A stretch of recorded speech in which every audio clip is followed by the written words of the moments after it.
Kita tengok unit 7.1 teori kuantum cahaya.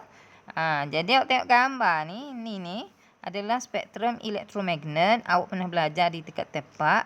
Spektrum elektromagnet ni spektrum selanjar.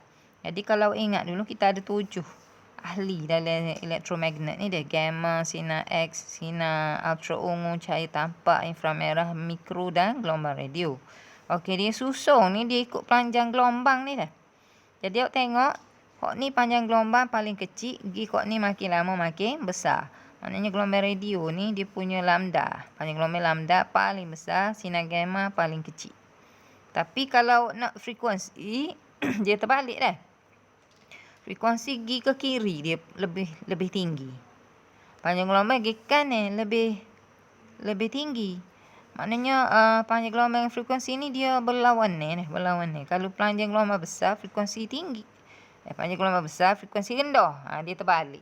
Sebab ni lah ni awak tengok nombor ni. Hak ni kan negatif, di sini positif. Kau besar power dia dah. Hak ni positif pergi kok ni positif juga, tapi ni pak sini 20. Gitu dah. Okey. Satu lagi awak perlu tahu, semua objek boleh memancarkan sinar elektromagnet. Semua objek, terkira objek ke apa dah. Frekuensi sinar elektromagnet yang terpancar bergantung pada suhu. Dia bergantung macam mana? Kalau objek tu sejuk, dia kata pancar gelombang dengan frekuensi rendah. Kalau objek tu panas, dia pancar gelombang frekuensi tinggi. Okey, ni cikgu tulis mula hak ni tu. Jadi ingat, sejuk frekuensi dia rendah, hak dipancarkan dah. Kalau panas dia pancarkan gelombang frekuensi tinggi. Okey, kalau contoh tengok objek sejuk ni, kalau tengok di kita punya spektrum ni, contohnya radio dengan mikro. Radio dengan mikro. Kalau yang frekuensi tinggi tu pula, contoh dia cahaya tampak ni dengan ultra ungu.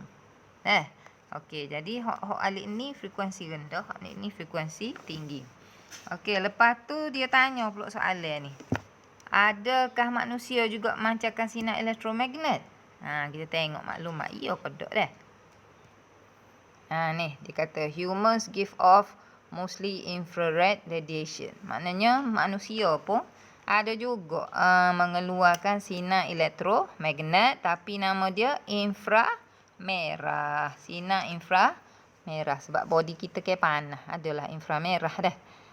Tapi dia kata frekuensinya adalah lebih rendah dari cahaya tampak. Frekuensi lebih rendah dari cahaya tampak. Kesan ni tidak unik untuk human, dia kata. Maknanya bukan manusia lah, semua objek boleh mengeluarkan sinar inframerah. Biasanya jasad-jasad yang panas lah dah. Jadi ni jawab soalan tadi ni. Dia tanya adakah manusia ni memancarkan sinar elektromagnet. Dia tanya soalan, jawapan dia iyalah ni. Cikgu tunjuk tu. Sinar inframerah dah. Sebab tu kita boleh guna inframerah ni untuk cek termometer. Ada termometer inframerah kita panggil ke. Untuk cek suhu awak demam ke tak. Ada termometer inframerah. Awak guna lah ni itulah. Dah. Kau untuk musim-musim COVID ni. Kita pancar-pancar tu inframerah lah tu. Okey, seterusnya kita nak tengok maksud jasad hitam. Jasad hitam ni bahasa Inggeris dipanggil black body dah. Black body. Ni. Jasad hitam, black body. Kita tengok maksud dia. Jasad hitam adalah satu jasad unggul yang berupaya menyerap semua sinar elektromagnet yang jatuh padanya. Ni dia cerita hok serap pula, serap ni. Dia boleh serap, nama dia jasad hitam. Tapi kalau dia unggul, dia boleh serap semua sekali dah. Hok jatuh atas dia. Hok jatuh atas dia absorb belakang. Jasad hitam juga dapat memancarkan sinaran termal bergantung pada suhu.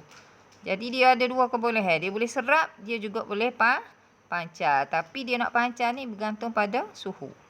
Sinar yang dipancar berbentuk spektrum selanjar dan tidak dipengaruhi oleh sifat permukaan jasad hitam.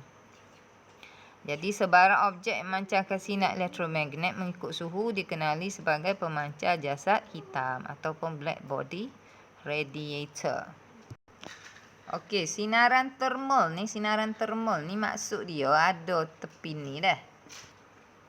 Sinaran termal ni adalah sinaran elektromagnet. Dia merangkumi sinaran boleh tampak dan sinaran yang tak boleh dilihat. Kalau sinaran tampak, kita boleh tengok lah, contoh cahaya matahari ke, cahaya lampu ke dah. Tapi kalau tak boleh tengok ni, tak boleh lihat ni, bukan tampak lah. Contohnya inframerah, mata manusia tak boleh tengok inframerah ni. Itu pun dikira sinaran termal juga. Jadi ingat, sinaran termal ni tak semesti boleh tengok dah. Ada boleh tengok, ada tak boleh tengok. Di anggota badan kita ada juga satu jasad hitam, itu bahagian telinga kita. Apa dia dipanggil jasad hitam? Sebab dia kata bila cahaya masuk ni, contoh ni. Ni rongga telinga awak, dia masuk ke lubang tu. Bila masuk dia pantul, tiap kali dia pantul tu, telinga awak akan serap sinar tu. Jadi bila diserap, dipanggil jasad hitam lah. Jadi jasad hitam ni asal boleh serap, iyalah dipanggil jasad hitam.